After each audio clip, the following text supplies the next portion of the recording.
A balmy and breezy day in North Florida. It's the Daytona International Speedway, and a big crowd has gathered for the running of the Daytona 125 stock car race. Hi, everyone. I'm Chris Economaki, back here at the Daytona International Speedway, this 2.5-mile ribbon of asphalt that has given us so many great races in past years. Today's attraction, a 125-mile contest among late model stock cars and the best drivers in NASCAR. It'll be an all-out competition, and we look for a great event. Working with us today, the retired Jackie Stewart, many-time world champion. And we're nice to have you aboard, Jackie. A lot of 1975 cars on the track. They're going to be a bit lighter. What difference will that make in the competition? I don't think the weight itself, Chris, is going to make a big difference, because on a 4,000-pound car, 100 pounds here or there isn't really much difference, because most of the cars are ballasted in any case. But the new Chevy's got a new front-end treatment for 1975, so this may have a significant effect with drafting.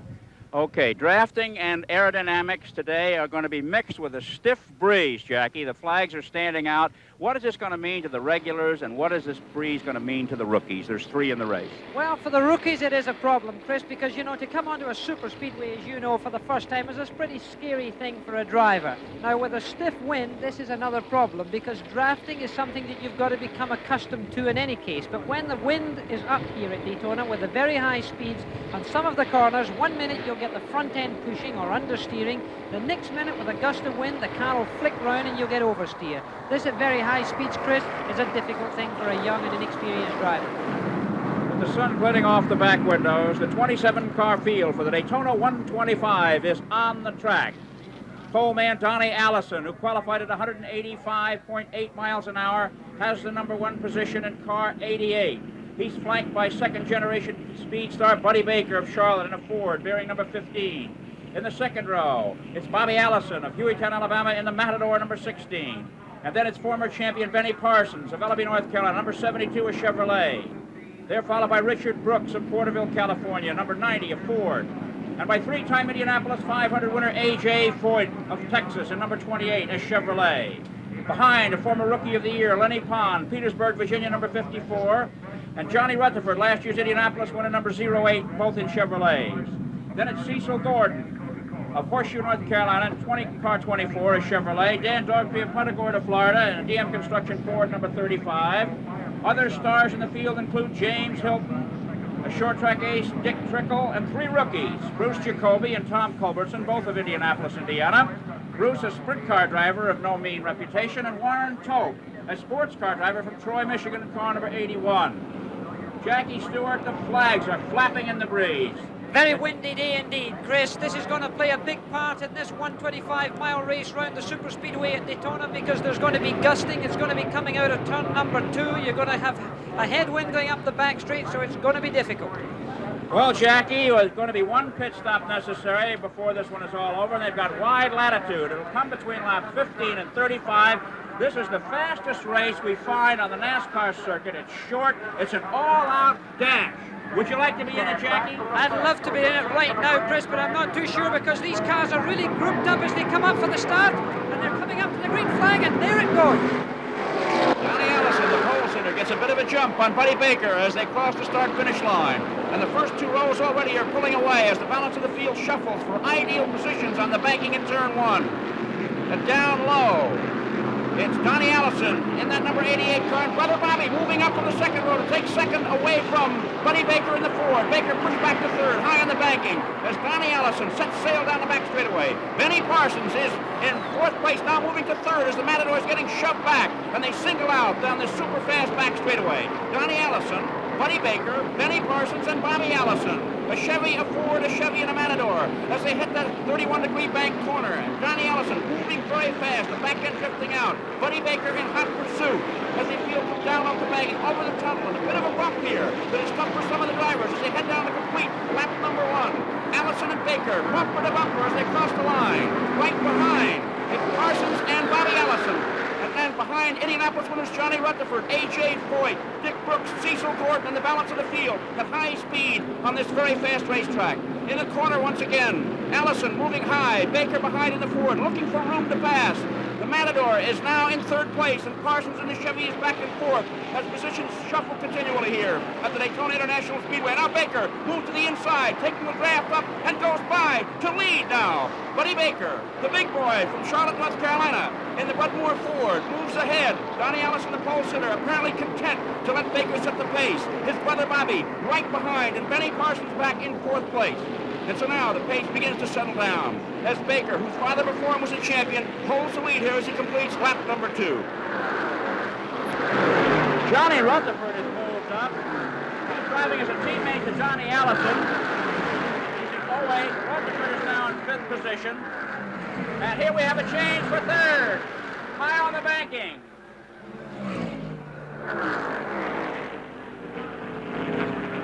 These 4 cars racing very well at this time and opening a bit of a gap up from the rest of the field. This is what they're at as the Matador slips underneath Buddy Baker as they go into turn number 3. Now, that car was in 4th place just a few moments ago. The shuffling back and forth is the hallmark of NASCAR racing. The Matador is drifting across the track, Jackie. It went from the middle lane right to the top. Would you say that he did that on purpose, or perhaps that was the speed, or does he have a handling problem? No, I'd say he ran that race as he wanted there. He was using the road as he wanted to. He came down low there. Buddy Baker's on the high part of the racetrack. Buddy's going in, and he's gone past. He's gone on the high part of the racetrack. There we see Buddy Baker in the Ford taking the lead. Okay, Benny Parsons is mixing with these fellows. Benny was a champion a few years ago. He won it on consistency rather than speed, but he's really showing us something here today. All of these cars, in fact, 24 of the 27 cars that took the green flag a moment ago, have small engines. And here we have the classic drafting pose, Jackie. Well, first of all, what I'd like to say here, I just want to have a look at this drafting situation because I did see these cars very close together because we have the Ford there, the number 15 car of Buddy Baker, the smooth, clean line of the Ford being closely followed by the Matador driven by Bobby Allison. This is a situation that allows Bobby Allison to take advantage of the air being broken by the Ford in front of him. He's sticking very close and therefore gaining about 1.5 miles an hour in this super speedway by the air being broken up front by the Ford being driven by Buddy Baker. Well, we've had 2 mechanical casualties already. Jim Vandiver, who replaced Ron Keselowski, is behind the wall, as is Joe Frasone, who has one of 2 Pontiacs in the competition. So the field is now down to 25 on the track, and here goes the lead again with Bobby Allison shuffling back and forth. We sort of get used to this back and forth lead changing, Jackie. Grand Prix racing is unlike this, is it not? No, I think from this point of view, NASCAR racing is the most exciting racing in the world today. From that point of view, there is a lot of passing. These drivers are passing almost every lap 2 and 3 times, and this is what makes the spectators really exciting.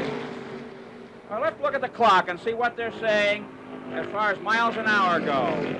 The engines are smaller than they were in the past here. They've been choked down for the sake of economy and reliability, and it's cost a little bit in miles an hour. The record for this race is 183.2 miles an hour, set a few years ago by Cale Yarborough. They won't match that, and here in the back straightaway, Buddy Baker whistles by the Matador. Bobby Allison and Buddy Baker, 2 drivers who have great respect for one another. Baker, a second-generation ace, whose father before him was a 3-time NASCAR champion. Baker has had training since he was in the baby carriage. Hear the clock.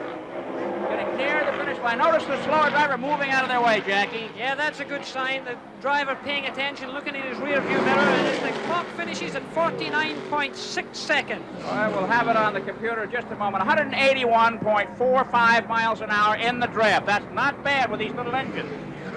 Not bad at all. Remember, we started the clock. We started the clock on one car and finished it on another. We'll be back for more of the Daytona 125 in just 1 minute. Well, Bobby Allison is ahead of Buddy Baker on the track, and these 2 drivers, Jackie, have been seesawing back and forth, certainly with more than horsepower helping them. This is the draft, right? This is the draft, Grace, and earlier today I had a look at both of those cars, so let's see what this description of drafting really means at this time when we see these 2 cars on the racetrack. Drafting is the name of the game at any super speedway, but at Daytona here it has enormous importance. And in fact, it changes a lot from car to car. I'm standing beside the American Motors Matador for the moment. Now let's go through this and give you some idea of the difference. Let's, to begin with, look at the windshield. You've got a windshield here that's fairly upright. It's not slanted back too much. Now let's have an example on this Ford over here belonging to Buddy Baker. You can see that that windscreen is raked back much more, allowing a freer flow of air over the car. And that means to say there's going to be less wind resistance. Now, of course, this has a great effect not only on the car in front when drafting is taking place, but the car behind. Because let's move further back here. In the rear quarter of this car, you can see it's not quite so smooth. There's a great big window here. Now, this common sense would tell you that there's going to be turbulence set up here. In other words, the wind is going to wind itself up as it goes through this hole here. Take a look at the other car, the Ford again. Buddy Baker's car has got a very smooth rear panel, a rear quarter there that allows the air to flow past very smoothly indeed. Now, this does more than one thing.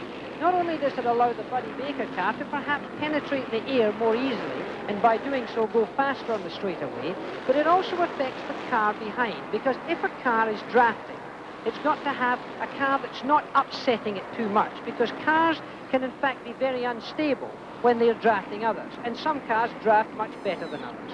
For instance, the Mercury, they say that you can pick up 2.5 miles an hour in a Mercury, whereas in a Chevelle or in the Matador, you might only pick up 1.5 miles per hour. And the car, well, sometimes it can be a lot less stable behind one car or another. So drafting is a pretty complicated thing. Drivers have got to have a lot of confidence, not only in the driver, but on the type of car that they're following as well. Right, Jackie, and here's another disappointment. Benny Parsons, who was running well, went out a moment ago, and now Donnie Allison, the pole sitter, an early leader, takes that beautiful number 88 behind the wall, obviously with mechanical difficulty. And Buddy Baker starts to lap slower cars than the number 15 Ford. He's pursued hotly by Bobby Allison, the Matador, 178.571 miles an hour, the 10-lap speed. The mechanics, Jackie, have said that the reduction of 100 pounds has seriously affected their ability to balance a car. They build a car at about 3,650 pounds, and when it was 3,800 pounds, they could take the 150 pounds ballast and put it where they wanted. Now they only have 50 pounds of latitude, so the balance of the cars has a negative aspect. This may be why some of the cars are going so high in the turn. Well, I don't really know. I wouldn't agree with that situation, in fact, Chris, because in a car that weighs 36 or 3,700 pounds, they're carrying ballast in any case. You know, they put weight into the left-hand side of the car as low as the car is possible, so I wouldn't really see that that's being a problem. And we've got a good ways back. It's the battle for third position with number 90, Richard Brooks, doing a strong job in the Junie Donlevy Ford. And there you see the leaders, so it's a long, long way. You can see the third place man, by that comparison we've just had, is a long way behind Buddy Baker and Donnie Allison. And Bobby Allison, excuse me. Donnie Allison is already out of the race, as we know, but that's Bobby Allison racing in second place right now in the red, white, and blue Matador, right behind the Ford number 15 of Buddy Baker. Now we're seeing here, Jackie, the classic example of two drivers who are rivals, helping themselves to dispose of everyone else through hooking up in a draft. Draft helps the front car as well as the back car, and they are building a big lead. Here goes Bobby Allison, backed by Buddy Baker, as though it were just a piece of cake. But in the meantime, they're pulling further and further away from the rivals. Sooner or later, they're going to have to deal. Whoa, here's trouble. It's one of the rookies, Bruce Jacoby, the Indianapolis sprint car driver, spinning on the main stretch and getting out of the way. Getting out of the way. And the yellow flag is out. Bruce Jacoby is okay. With the yellow flag out, we'll take this opportunity to step away for just one moment. Well, this is Chris Economaki along with Jackie Stewart at the Daytona International Speedway. It's the Daytona 125, which has seen its first yellow flag for this spin by Bruce Jacoby, who got the car down. He does an inside spin, Jackie. You ever see one like this? Well, no, he came off at turn 4. He lost it coming off turn 4. He went low on the racetrack. You can see the car spinning round. He's obviously aware that he's not anywhere near the wall, but by Jove, he's staying away from it now. He's getting low on the racetrack, out of the other traffic. This is the way to do it, to stay out of the way. Now, of course, he's in the pits. He's getting the tires changed, because when a spin happens at that speed, what happens is you flat the tires. That's to say, when the wheels are locked up, the tires get flied. Now, of course, everybody's coming into the pits to take advantage of the yellow flag, make a stop, refuel, perhaps do the tires as they go back out in this 125-mile race while the yellow flag is still out.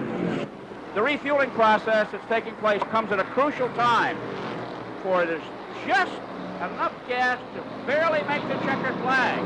Had this yellow flag come 5 laps later, it would have been perfect for everyone.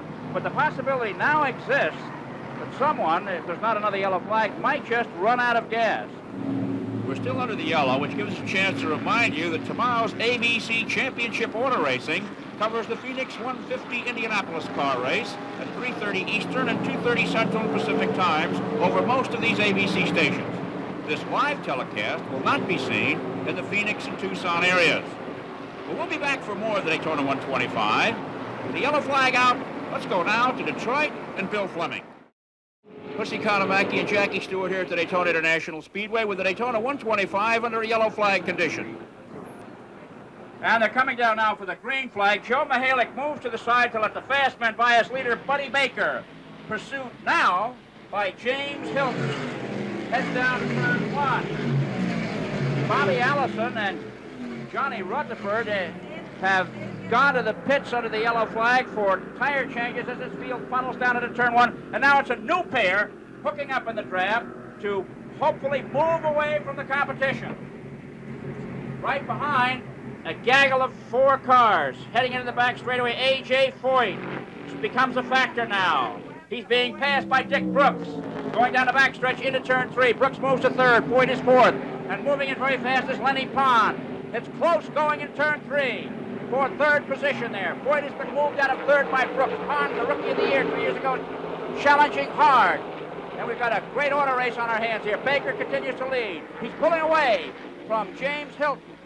Baker is now by himself.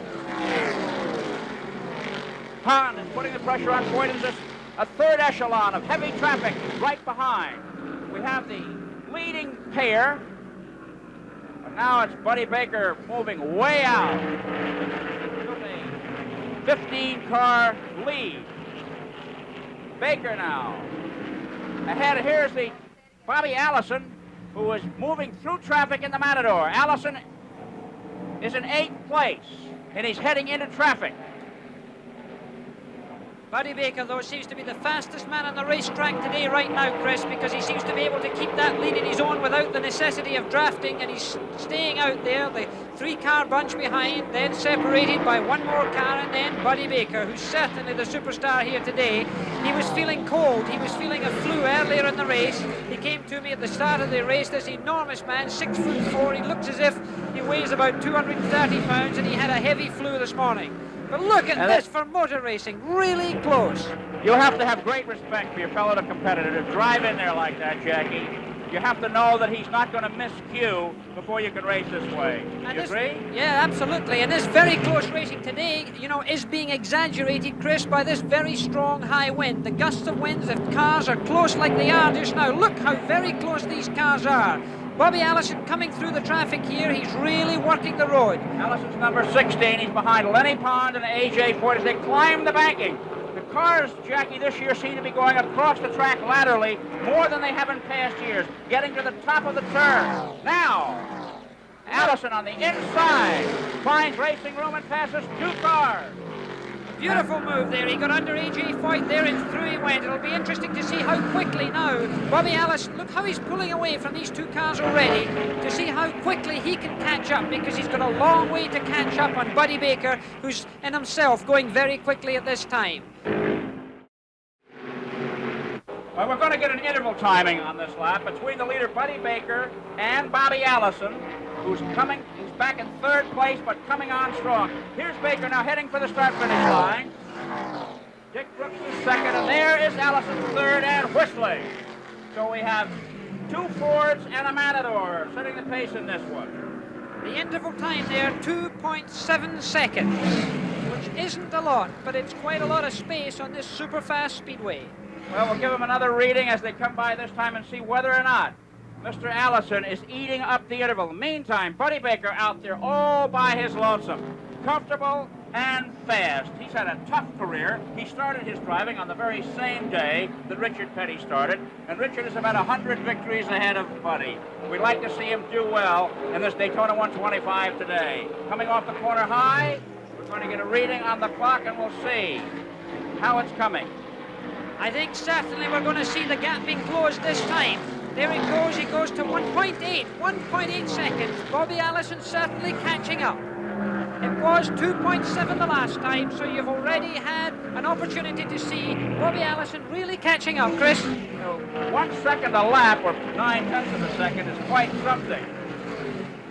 That Bud Moore Ford that Buddy Baker's driving is one strong automobile. It handles beautifully, and does it ever run? Buddy's a big man, you know. He probably weighs 50 pounds more than Dick Brooks and Bobby Allison, who are behind him.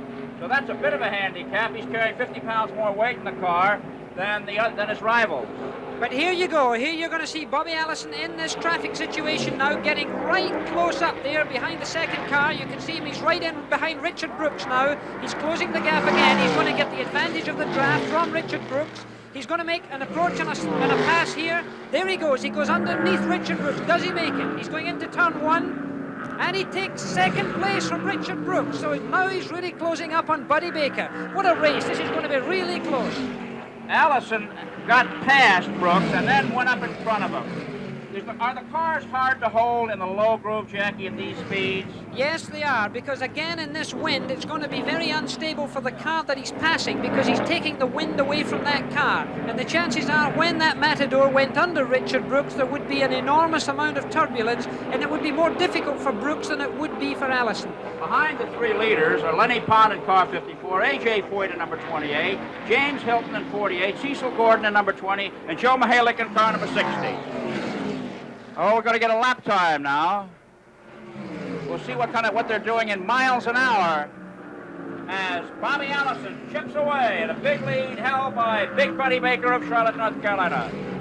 This is also a good opportunity for Dick Brooks to stay close to Bobby Allison here and be towed along, and this could be a great advantage for Dick Brooks in this event. It could really keep him close to the pace. He's not able to slipstream or draft and get past Allison. He's making an attempt to it, but he's not going to be able to do it as the cars go into turn 3, and you can see they've closed up on Buddy Baker. Well, Allison has moved to the range where the draft can help him now. He's in Baker's draft and should be able to slingshot by, but then, of course, Baker will have the advantage.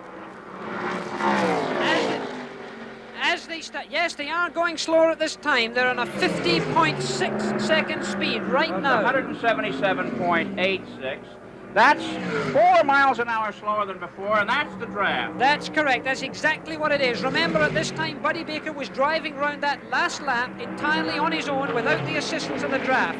This time, and we're going to see a pass coming up here pretty soon, because there we go. The Matador's going under Buddy Baker. Okay, now that they're in the draft again, let's take another lap time and see what it does to their overall speed next time around as they are hooked up. Before, Baker was pushing the air away all by himself. Now we have two cars, and when the air rushes over the first one, it goes over the second one. Now we have a three-car draft. There's a rare sight. Nose to tail. As they come over, we're going to get the clocking now. They hit the line, and the speed, if our calculations are in any way correct, should be faster. But in any case, now you have your leader again, as the Matador, being driven by Bobby Allison, has taken the lead from Buddy Baker after coming through the field in a remarkable way, catching up Buddy Baker almost at a second a lap. This has been a great drive by him, but I think Buddy Baker will try to make a pass here. He's coming underneath, he's making the pass, and there you see the advantage of the drafting we were speaking about earlier, as Buddy Baker takes it into turn 3 to take the lead again from Bobby Allison, and behind him you have Richard Brooks in the car number 90. We've got the clock on them again because we had a clean lap with Buddy Baker on his own without the help of the slipstream or draft, and now we're going to see the clock stop when they come up to the end of this lap to see what the difference has been. 51.1 is slower again. This is a slower lap again. I can't imagine what the problem is. It could be that the wind is a bit stiffer going down the back straight. It's the only explanation at this time. Oh, that was 176.12 miles an hour. It may be slower, but it's mighty fast for fender-to-fender driving. And we'll be back for more of the Daytona 125 after this message. Well, Buddy Baker in the number 15 Ford seems to be fading as Bobby Allison and Dick Brooks, who are doing a good job in the number 90 Ford, have gone by. Baker's off the road. Baker's gone straight off the road. He's spinning in the infield. Now, I had seen a puff of smoke coming out of Buddy Baker's car before this. I don't know whether it's got any significance on the situation at all, but Buddy Baker is starting up again. He's got himself going. He's in the back straight away now as he gets back onto the racetrack. I don't know what could have caused this, but it's certainly a significant effect on this motor race at this time. Buddy Baker almost was the favourite as he was more or less leading the event. Well, this is an example of the Baker luck, which has really been bad over the years. Now we're going to pick up slow motion here. You can see the smoke coming off the tyres as he spins round there. That's the tyre smoke at this time. The car reverses down. He's flicking the car, keeping it away from the wall. That's the big fear that all racing drivers have in a racetrack like this. He's trying to get it onto the grass now. He's got it on, trying to collect it. Very slippery conditions now. Heading towards the bank there, but keeping it sideways. Buddy Baker fighting very hard at this time. The car fishtailing one way and another. And in fact, he doesn't come in contact with that bank, as you can see just in the foreground. But that's a bad break for him. And now, of course, you've got a yellow light on here now as the Matador, driven by Bobby Allison's in the lead, car number 16, followed by Richard Brooks in car number 90. As there he goes, Buddy Baker in the pit lane, coming down. Car looks even unstable in the pit lane. Coming down, his pit crew waiting for him. He doesn't seem to be in a hurry. Buddy Baker pulls to the pits as his crew works feverishly to get him back in the competition. While under the yellow flag, another reminder, more great racing tomorrow on ABC's Championship Auto Racing Series. Live coverage of the Phoenix 150 Indianapolis car race. This live telecast will not be seen in the Phoenix-Tucson area. Also, 1 week from tomorrow, another great NASCAR stock car race, which also sanctions this event. Live coverage of the Atlanta 500 stock car race, with portions of the Southeast blacked out. Great racing over most of these ABC stations. The yellow flag is still out, and Buddy Baker hopes to get out of the pits in a matter of moments. More racing in the exciting conclusion later on. But now, let's return to Cobo Arena in Detroit for the NCAA Indoor Track and Field Championships and Bill Fleming. The field coming down for the green flag. The fast men have moved to the top of the track. It's Bobby Allison, the leader, followed closely by Dick Brooks, and a ways back in traffic, Lenny Pond in car 54 and A.J. Foyt in third and fourth places. Buddy Baker is in the field. When they get the flag, there will be 3 laps to go for victory in the Daytona 125. They've started to accelerate now. As they come down the track, and it's Bobby Allison taking the green flag, getting an edge on his rivals as he heads down into turn 1.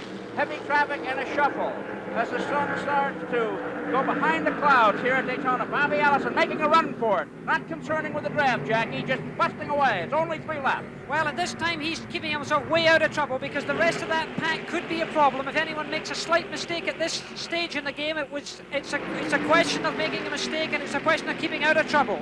And now back to the fight for third place. It's A.J. Foyt in the red number 28, Lenny Pond in car 54 as they're moving up through traffic. Bobby Allison is the leader. Allison has the advantage here. And now, Dick Brooks has become a part of this battle. Brooks has dropped to 4th place. Pond is 2nd, Foyt is 3rd, Brooks is 4th, and Allison is the leader. As they come down, they get the 2 laps to go signal. 2 to go now. Well, that was a sensational. There is a grab. Foyt is right on Pond's bumper. Allison has a 100-yard advantage. Brooks, who led this race, has allowed himself to fall to 4th. What he did there, I think he couldn't have seen that green flag situation early enough, because he certainly seemed to go to sleep a little bit, if that's the right answer for it, or he may have a problem. But Bobby Allison's giving them no chance. I don't know if they can catch up. It's a 3-car advantage, because we see, again, there Richard Brooks tried to make his pass. He's coming through under A.J. Foyt. He's trying to get into 3rd position, but A.J.'s not letting him go. He's still going through there. Lenny Pond still holding 2nd position. You can see the comparison between the leader and the 2nd, 3rd, and 4th car. Brooks did not get a long enough run on those lead cars to make the slingshot work. And here's the white flag for Bobby Allison. 1 lap to go. And the battle for this one is for 2nd place. It's a 3-man duel for the number 2 position. As Bobby Allison is being closed upon, however, by the group in 2nd place. Allison has about a 100-yard advantage. They're gaining ever so slightly on him, but we'll give him this one at this point. But let's watch this fight for 2nd place. Pond, Foyt, and Brooks down the back straightaway. Allison in the Matador out front. We're going to see if the experience of A.J. Foyt can do it at this time. He's really tucked in behind, but there you go. Richard Brooks is coming through, going into turn 3. He's gone low. Whether he can hold it or not, he's going through under Lenny Pons. He's going in to turn 4 now. It's a very tight situation. Foyt is doing the inside, Jackie. The inside slingshot. We haven't seen that today yet. Will it work? I'm not sure at this time, but they're coming up, and there's Bobby Allison taking the checkered flag for first position. And it's Brooks, Pons, Foyt. Johnny Rutherford will go over the line next as the traffic goes under the flag. And it was a surprise finish for Bobby Allison in Roger Penske's Coca-Cola Matador, the winner. Dick Brooks rolling up his sleeves in the final lap to move from 4th to 2nd place. Lenny Pond, the Rookie of the Year, getting a notch on his belt by beating a 3-time Indianapolis and 1-time Daytona 500 winner, A.J. Foyt, in this exciting competition. This is the Daytona International Speedway in Daytona Beach, Florida. It's the Daytona 125 stock car race. Hi, everyone. I'm Chris Economaki. The Daytona International Speedway is the mecca for the American stock car fan. For here is where the top drivers and the top cars can be seen racing foot to the floor. And the 125 is by far and away the most interesting competition one can see. There's no strategy. There's no planning. It's foot to the floor all the way. Working with us today, a former world road racing champion, Jackie Stewart. Jackie, David Pearson, and Richard Petty. What does that conjure up in your mind? Well, it means good motor racing, because in the past, I remember in 1974, a great head-to-head. On the very last lap, there was a real tactical job going on between the two of them. But I think there's another man in this race. I think Cale Yarborough, because I think these 3 men are the 3 men who are going to have to take victory. Even though on the start grid, some people are up there, I still think at the end it's going to be into these 3 people. Well, the field for the Daytona 125 heads down the back straightaway. It's David Pearson of Spartanburg, South Carolina, 41 years old and one of the greatest of NASCAR's veteran drivers. He's driving the famous Wood Brothers Purelated Mercury. He qualified at 184.411 miles an hour, and flanking him is a man who has won the national championship 5 times, Richard Petty of Randleman, North Carolina, in his STP Dodge number 43. Behind him, a pair of Chevrolets, Ramos Stott and Darrell Waltrip. Another Chevrolet, Cale Yarborough, number 11, and then a Dodge, Dave Marcus in number 71. The youngest man in the field, 20-year-old Richie Panch, in car number 98, is next in line, and then it's Dick May in car 79 in a Dodge. Walter Ballard, car 30, a Chevrolet. Red Farmer, a many-time sportsman champion, number 97 in a Ford, is in the top 10. Other drivers in the field include 49-year-old Marty Robbins in car 42, the famous singer, and Formula One driver George Falmer of Arcadia, California in car number 33. The pace car pulls down. It'll be 50 laps. 4 rookies in the field, Jackie. A stiff breeze blowing, and look how closely packed the field is. This is going to be a sprint race, though. The big thing is here we're going to see 3 very fast, well-known drivers really sprint. We're going to see Petty, we're going to see Pearson, we're going to see Yarborough, as well as the other cars up there as they're coming down for the green flag. And is it going to be shown? And there it goes. They're off. That was a very slow start, an extremely slow start. One of the slowest I have ever seen at Daytona. They're going through the gears, burning rubber. Normally the drivers are in top gear. And look at this mad scramble for positions in the back. They're 4 or 5 wide as they go into turn 1, and it's a battle side by side on the track for the number 1 position, as though they're still lined up heading into the back straightaway. What a wonderful Petty, what a fantastic race we're seeing now. Only inches separate the leaders. It's a Garrison charge for turn 3 on lap 1, and everybody's in it. Look at this. Now they're up to racing speed. And it's Pearson and Petty, side by side with Pearson holding a slight advantage. I don't think I've ever seen such a fast lap and the pace. It looks like we're going round here. We had a very slow start, as Chris said, but my goodness, now that pack is so tight with these drivers. They're really up there. What a little tight pack. Ramos Stott is right on the inside lane at number 83. He's either 3rd or 4th. No one can tell at this point what position they hold, but they're in there nose to tail, jammed right in there. Richard Petty, as usual, staying high on the racetrack. This is a great characteristic of King Richard. He stays close to the wall all the time, and there he is. You see him on the left-hand side of the picture, the blue and red car. Richard Petty, car number 43, but it is 21, the Purelator Special, that's now taken a positive lead. David Pearson. Well, Well, I have never seen a start evolve this way, and now they're beginning to thin out a little bit. Pearson in the Mercury, Petty in the Dodge, 1 and 2, but breathing on them. Back bumpers are 4 drivers who appear to be staying with them. Now they're hooked up in a draft, and this should help. It's 3 wide, right behind, with Cale Yarborough and Darrell Waltrip in 3rd and 4th places. Ramos started 5th. All Chevrolets right behind that Mercury and that Dodge. That's a squadron of Chevrolets back there, Jackie. Yes, there is, but the 2 cars at the front, they're straight through there. There's 2 cars taking a big advantage. The 2 cars there. But, oh, George Fulmer in the pits already. Number 33, George Fulmer's in the pits. What can be wrong this early? Well, it's a tough break for George, who won the Can-Am Championship a few years ago and spent a year in Europe on the Formula One circuit. He's a well-rounded, versatile driver, and this is a tough break for him, having these early problems. Meanwhile, the 2 leaders are now opening up some distance. It's Pearson and Petty, and this is the way it was last July. It's Darrell Waltrip, Ramos Scott, Cale Yarborough, and Dave Marcus in the orange Dodge. Fantastic speeds as they go by our track-level camera. This is a great head-to-head. 2 of the greatest race drivers of all time in NASCAR motor racing. Head-to-head here, the 2 of them out in front, the rest of the field. Car number 21, David Pearson. Attempting a pass right now is Richard Petty in car number 43. The red and blue car going through there as they go into turn 3. Richard Petty, a great favourite all the way across America. A grandfather, of course, is David Pearson, car number 21. Very cool driver. The 2 of them had an enormous battle here, as Chris said, in the 4th of July in 1974, where there were many words spoken after the race at each other. Well, the amazing thing, Jackie, is that Pearson is 41 years old, Petty is 37, Stott is 40, Yarborough is 35, and Darrell Waltrip is the only one mixing it with these guys that's under 30. One would think it would be a young man's game, but experience apparently counts more than reflexes. Well, I think at this time, certainly experience is what counts, but at that age, I could always be in there. Petty, nose down with number 43. Being chased now by Pearson. The early stages of this Daytona 125 at this 2.5-mile high-bank Daytona International Speedway. Built to replace racing on the sand back in 1959, and has become a mecca for stock car fans every winter. And here they come, starting to overlap the slower cars. Okay, and we'll be back to Daytona after this message. Richard Petty continues to battle David Pearson for the number 1 position in the Daytona 125 at the Daytona International Speedway. Pearson about 1 car length behind. Petty always likes the high road. And we go back now to the battle for 3rd place.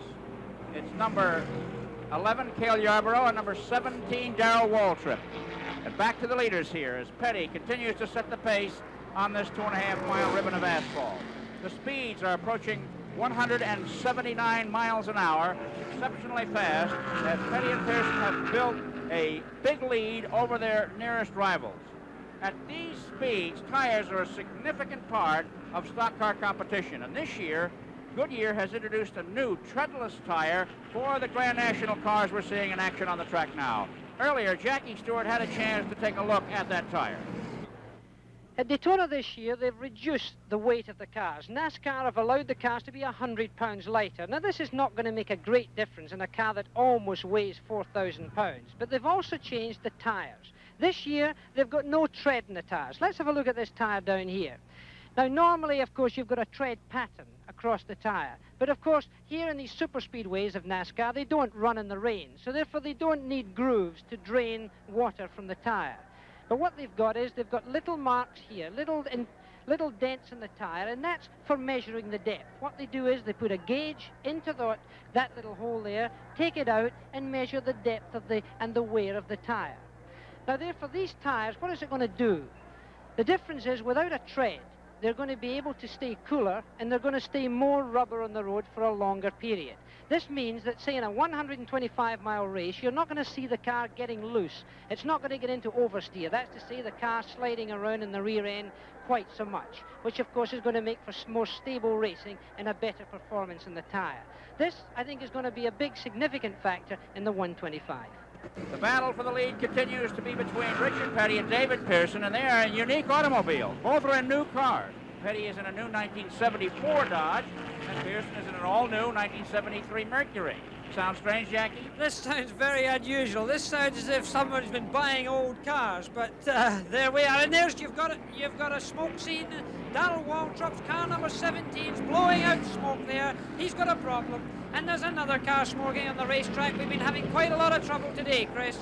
Well, you know, the small engine has been adopted by all of the competitors, and the yellow flag comes out. And there is a flat tire. There's a tire blowing up here in number 14. Cuckoo Marlin has shredded a left front tire. Cuckoo is from Tennessee, and he's got problems. He's going to limp home, but what will that do to the suspension and bodywork, Jackie? Well, it's got to do a lot of damage, Chris. This is going to do a lot of damage to suspension. One of the things, of course, about the stock car, and you've got a smoker again. We've got lots and lots of trouble here. You've got smoke pouring out. It's Ramos Scott again. He's still in trouble. It's Ramos Scott who's been in the pits already, so obviously the problem that he had there hasn't been cured, which means it's a very sad day for him because, after all, he was in third position on the starting grid. There's lots of cars coming into the pits right now because we've got a yellow flag going on because of Cuckoo Marlin's broken up tyre. They're bringing the cars in so they can look for the debris and so forth. Cuckoo's car stopped on the racetrack there. It's sitting out there with the front end looking a little bit sad. With the yellow flag still out, David Pearson comes in at lap 14 to take on fuel in his Mercury, giving the undisputed lead to Richard Petty, who remains on the track. The crucial lap for fueling is 15 and 35 because a tank of gas lasts just about 38 laps in some cars. It goes just under 100 miles. So they figure that if you fuel after the 15th and by the 35th, you're in good shape. They're giving Pearson inside rubber. This is setting up the car to really go racing. Many other drivers are pulling into the pits and taking on fuel, Jackie. Well, here you're seeing the famous Wood brothers, a tiny bit more relaxed than they would be normally. He's out in 31.6 seconds with 4 new tyres on and, of course, a tank full of petrol. But, of course, there wasn't the same pressure on the famous Wood brothers pit work on a yellow flag stop because, of course, the rest of the cars with the slowed space allows the crew chief and the rest of his team to take it a little more casually. Richard Petty may still come in, of course. It's still in this yellow. They're still clearing away Cuckoo Marlin's car from the entry of turn 3, so it could be that Richard Petty could still come in before the green flag is shown. Of the 26 cars which took the green flag, Jackie, only 3 had big engines and 23 used a new small engine. One of the problems that the mechanics face is inexperience with the new small block engine, which came into popular usage about mid-season last summer. We hope that these engines stay together. The lack of sponsorships, the economic crisis, the recession has affected stock car racing to the point where you don't see too many names painted on the sides of cars. And Richard Petty has elected to stay on the track with the scoreboard showing lap 15 up. And Petty must have his mind made up about how he's going to run this one today. This could be a crucial decision in this whole motor race here. It's obviously one of tactics, and it's something that's been given a lot of thought because these cars, of course, have radio communication with the pits. The pits are speaking to the driver, so they really do know what they're doing. It's not a question of the driver and the pit crew not understanding each other. This must be a planned affair by them. They're assuming there's going to be another yellow, I assume, from that, or that there's going to allow them the opportunity of coming in and making a fuel stop that's got to take place. This is the crucial thing about the motor race. Well, Petty, of course, is a very savvy driver, and he may see the cleanup crew over on the back stretch with perhaps 2 or 3 more laps of work to do. We'll be back for more of the Daytona 125 from Daytona Beach, Florida. From the field is coming down now for the green flag. David Sisko, who started 15th, is leading in 05. Dave Marcus, Walter Ballard, rookie Farrell Pike, and Cale Yarborough go under the line in that order to take the green flag, and the race once again is underway. In a battle again for the number 1 position with Pearson and Petty, the early leaders, deep in the field after having stopped late for gas. Dave Marcus in car 71 is moved out in front in the K&K Dodge. Down that back straightaway, it's Marcus pulling away, and Sisko is second, and Cale Yarborough, number 11, is third. We have a Dodge and 2 Chevrolets. Pulling away from the field and coming up fast through traffic are the superstars. Richard Petty in the number 43 SDP Dodge breezes through traffic. He's trying to and there's the interval. It's a long way to go for Richard Petty. And coming down the street now, Cale Yarborough makes his move for second place. Passing Dave Cisco. David Pearson is in fourth position. And Petty's coming on. Richard Petty's coming on after having stopped late. Yes, Richard Petty and David Pearson, having been in the pits while that debris was being cleared up, of course, went to the back of the field, now charging through the field. And this is where you see these top drivers really at the best of their talent, being able to weave through traffic at 180 plus miles an hour with a high wind blowing here at Daytona, which is obviously causing the cars some difficulty in handling. There's been some mechanical problems. G.C. Spencer, George Falmer, Darrell Waltrip, Cuckoo Marlin, and Ramo Stoddard out of the competition early in this Daytona 125. We're going to put the clock on Richard Petty this time by because he's got some distance to make up, and he's hot shooing it out on the track as Pearson now. Moved to second place ahead of Cale Yarborough. The leader is still Dave Marcus. Here's Petty now coming over the line.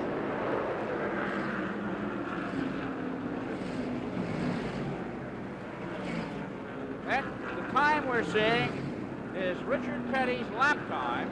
There he is high on the bank. He's in seventh place, coming up on 2 cars on the back straightaway. Let's watch him go through the traffic over there. Whistling through the fastest ride in stock car racing, the long flat back straightaway at Daytona. 2 cars passing in a breeze as Richard Petty works his way to the front. The undisputed king of stock car racing. 5-time winner of the Daytona 500, a 5-time national champion. Trying to get back into the competition. Here he comes now. We'll see what the clock says. And he is not loafing. He is not loafing. And the speed 181.451 miles an hour for Richard, the fastest man on the track. Here now the leaders. Way up the racetrack. David Pearson. Trying hard here with Cale Yarborough. Dave Marcus has dropped to third in the number 71 Dodge. We have a Mercury, a Chevrolet, and a Dodge. Petty still a good ways back, trying hard to eat up that interval. A beautiful crowd on hand on a balmy, sunny day in Daytona Beach, Florida, for the Stock Car Classics on this most famous of all stock car superspeedways. David Pearson leading there. He's not pulling out from this group, but of course Cale Yarborough, again, one of the most experienced drivers. We're seeing 3 drivers in this race who are the 3 big superstars of stock car racing. David Pearson, of course, Cale Yarborough, a politician, a great driver, and of course Richard Petty. It'll be interesting to see how much ground Richard Petty can pick up on these 2 men, because it's no easy task to get time on them around this superspeedway. The race started 4 rookies, Jackie. Bruce Hill, Joe Boer, and Clyde Daggett. And Farrell Harris of Pikeville, Kentucky, driving car number 82, was running among the leaders earlier. We're quite surprised because he was fresh off the dirt track. We'll try and find him on the track a bit later on. In the meantime, the 3 leaders continue the typical Daytona-type battle as Richard Petty plays catch-up. Petty has now moved to 4th place. Cisco is 5th. Pearson, Yarborough, and Marcus. Cars 21, 11, and 71 are the up-front machines. While we were away, Cale Yarborough drafted by David Pearson for the lead, and Richard Petty has moved in to make it a threesome for the lead. Now Richard drives down, decides better, and moves back. Why do you think he changed his mind, Jackie? Well, I think he didn't see quite the amount of room that he wanted. And, you know, when you're making a pass of this kind, it's not a question of just getting past. You want to get a clean sweep at it. And if there's no clean sweep, and in other words, if you're going to come out onto the back straightaway side by side with the other car, it's better not to do it at all. Now look at that. He's really making a sweep. He's getting both cars because his timing was absolutely right. And that's the talent that Richard Petty has. He really has timing. It was back in 1959, Jackie, right on this racetrack, that a young kid named Richard Petty in a convertible discovered the draft and how it works. He was the first man to find it, He was the first man to perfect it, and has he ever used it in the years gone by? That particular move right there should be in an encyclopedia on how to use the draft. David Pearson, one of the top drivers in stock car racing, his arch rival, and Cale Yarborough, one of the biggest winners, both just blown off by Richard Petty in a perfect drafting execution. Not only... Back, Dave Marcus sitting there, waiting for something to happen to the leaders. Fourth place isn't bad, but he's not going to catch them the way the car is running, and David Sisko behind him in the 05 is fifth. Remember now, Petty got over 181 miles an hour in his jump, and now Pearson is not going to let Petty get away. He polishes off Yarborough and moves up, because once Petty gets away, there'll be no catching it. So Pearson wants to hook up into the vacuum and into the draft and stay with Richard. But the last July 4th was a brutal finish between these two, where Pearson not only defeated Petty, but he humiliated him. And there were some words. We wonder if any of that lingers. When race drivers get mad at one another, Jackie, how long does the feud last? Well, it really never lasts very long. I've never known it in my particular business for people to be at each other's throat for any length at all. There's this big moment where you occasionally have a confrontation, but it hasn't happened very often. I think the big thing is David Pearson's a very tenacious driver. He's a man who thinks. He's a real winner. But on the other hand, Richard Petty is perhaps the smoothest driver in NASCAR racing as far as I'm concerned at this time. He's almost delicate with a motor car. With a 4,000-pound motor car, he handles it like a feather. And he gets so close to the wall, Chris. There's no other driver, as we said earlier, can take a car this close. And this is finesse at its finest. Finesse.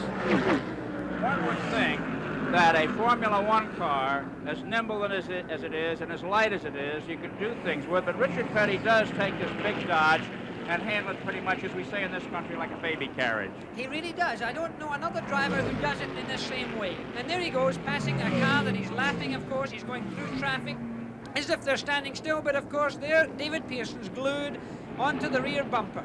Well, of course, we have here 3 chassis built by 3 different men. Petty's car built in his own shops in Randleman, North Carolina. Pearson's car built by Banjo Matthews, prepared by the Wood Brothers.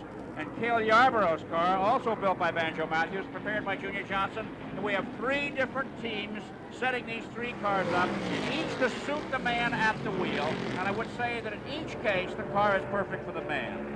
Absolutely, and of course there are 3 different cars, 3 different manufacturers, and this is a question of molding the personality of the car to the character of the race driver himself. Because if Pearson were to go into Petty's car, there's no saying that that beautifully prepared motor car was going to suit that other driver. It's a question of molding these characters and personalities together, and some of those car builders and team people are really masters at it.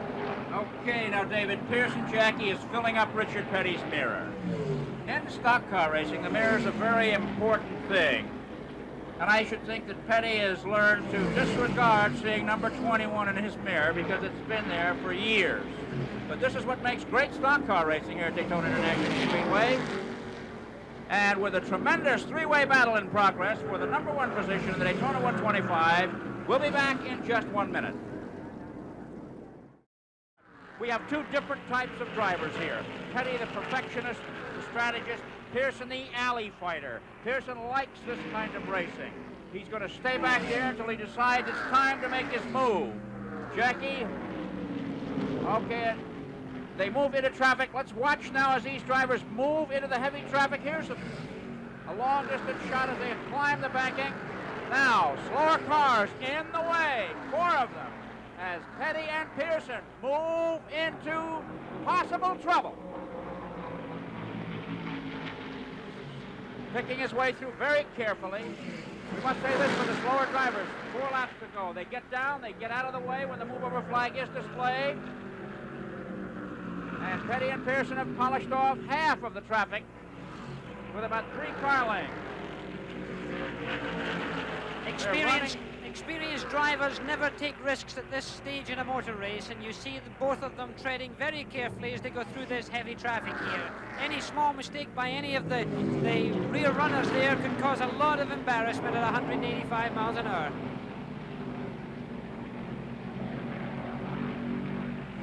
Looking back at July 4th, Jackie, it was a dramatic finish. where Pearson, who was leading, slowed down to get Petty to go by him so he could use the draft. And that was a controversial move. Now, the same situation prevails as prevailed on the closing lap, with 3 laps to go now. And the leaders move round and round. Well, for a good many laps now, David Pearson's been quite content to sit behind Richard Petty. He's made no attempt at all to pass, and this is not because, of course, he hasn't had the ability to pass. It's been a question of patience. So behind the leaders, Jackie, we have Cale Yarborough in car number 11 lying third. And behind him in car 71 is Dave Marcus in 4th place. Lying 5th is a 20-year-old Daytona Beach boy, Richie Panch. Here is our 4th place man, Dave Marcus. And now, Pearson is moving, he's experimenting. Traffic could upset his plans, Jackie. It could do, but I don't think that's going to happen, because I think this race is going to be won or lost on the last lap. It's going to be a last lap finish as usual. We've got the clock on them. With only 2 laps to go, we're going to see what speed they're doing in the traffic. It may be a tiny bit slow, but one never knows. Still a strong wind blowing here at Daytona as you see them on the high banking, coming out of turn 2 now onto the back stretch, getting up behind a closer car, the slower car moving over for them. Through they go, Richard Petty, car number 43, the blue and red car. David Pearson, number 21 on the white and red Mercury. Well, they seem to be running higher on the track this year than last, Jackie, which means there's less room on the outside to employ the slingshot. Okay, we're coming down for the white flag. It'll be 1 lap to go as they cross the line this time, and whatever Pearson's going to do, he's going to have to do it on this particular lap. But watch closely. Well, 176.12 miles an hour last time round. Well, where is he going to choose to make his move? I don't think he's going to make it too early, because if he makes it too early with a man as experienced as Richard Petty, that he can certainly still throw it away. Well, he's right in there. He's not going to get a long run at him, Jackie. There's no big lump in. There he goes now. He's making his move on the inside. He's ahead. Going down the back straightaway. Pearson has taken it. Now, what about Petty? What can he do? I bet you anything he tries it at the outside. He's very, very high. He's getting right into Pearson's draft. He's in an ideal position to draft, but there's a slower car. The slower car is going to pull it. He's not going to make it because of the slower car. And Pearson does it again. And we're coming into 3rd place here as Cale Yarborough comes round turn 4, heading for the start-finishing line. He's a long way back, Chris. They completely outdistanced the pack, Jack. He just outclassed the entire competition, and David Pearson has again proved that he is the master of just fighting for victory. As you said before, he's tenacious, and that's the right word.